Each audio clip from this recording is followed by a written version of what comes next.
चुनाव के बीच भारतीय जनता पार्टी में बड़ा टकराव। मंत्री का विरोध करने वालों ने संसद की मां का सम्मान किया। दोनों हिसार से टिकट के दावेदार। हरियाणा के हिसार में भारतीय जनता पार्टी के मंत्री डॉक्टर कमल गुप्ता की ओर से आचार्य श्री तुलसी चौक पर बनवाए गए लाल किले के मॉडल से जैन समाज नाराज है। रविवार को उसी जैन समाज ने हिसार सीट से भारतीय जनता पार्टी के मंत्री के सामने टिकट की दावेदार पूर्व मंत्री सावित्री जिंदल को अपने कार्यक्रम में बतौर मुख्य अतिथि बुलाकर सम्मानित कर दिया।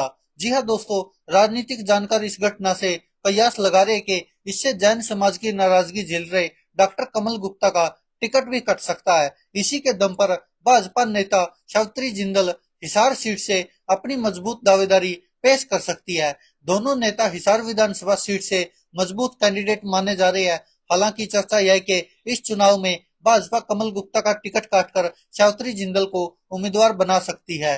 अब देखना होगा कि आगे इसमें क्या हो सकता है। लेकिन आपको बता दें कि आखिरकार ये हुआ क्यों है। बता दें कि हिसार में जैन धर्म गुरु आचार्य तुलसी चौक पर लाल किले का मॉडल बनाए जाने से जैन समाज के लोग भाजपा मंत्री डॉक्टर डॉक्टर कमल गुप्ता से काफी नाराज हो गए थे। समाज के लोगों का कहना था कि यह चौक 20 साल पहले आचार्य तुलसी के नाम पर बनाया गया था, जिन्होंने समाज को नई राह दिखाई। अब उनकी स्मृतियों को मिटाने का प्रयास किया गया है। वहीं स्वास्थ्य मंत्री डॉक्टर कमल गुप्ता ने कहा कि चौक के हालात पहले खराब थी, इसे नया आकार दिया गया है, इसका नाम नहीं बदला गया है और न ही इस चौक पर किसी तरह की कोई प्रतिमा हटाई गई है। हमने चौक की देखरेख की है। आज भी चौक को आचार्य तुलसी के नाम से ही जाना जाता है। अब आगे इसका क्या होगा ये तो देखना होगा। लेकिन कहीं ना कहीं यह एक तरह से सावित्री जिंदल के लिए एक अच्छा मौका दे दिया कमल गुप्ता ने। और अब आपको बता दें कि आखिरकार हिसार में दोनों नेताओं की दावेदारी मजबूत क्यों है।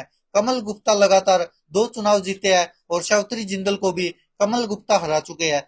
कमल गुप्ता 2 बार हिसार सीट से चुनाव जीत चुके हैं। उन्होंने 2014 में भी जीता था और 2019 में भी लगातार चुनाव जीता।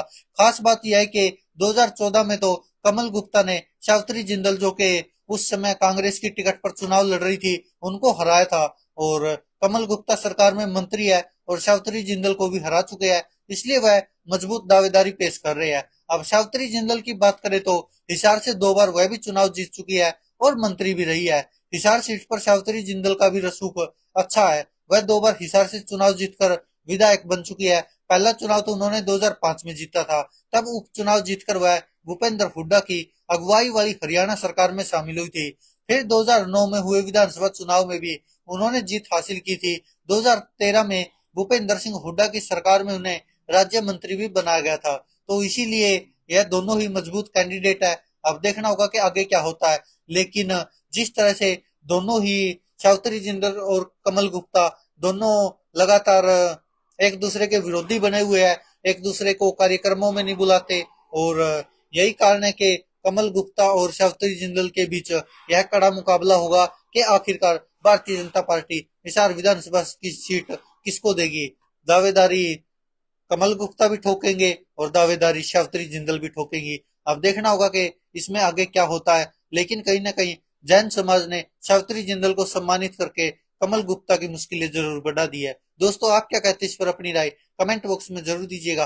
धन्यवाद दोस्तों, देखते रहिए सच की आवाज।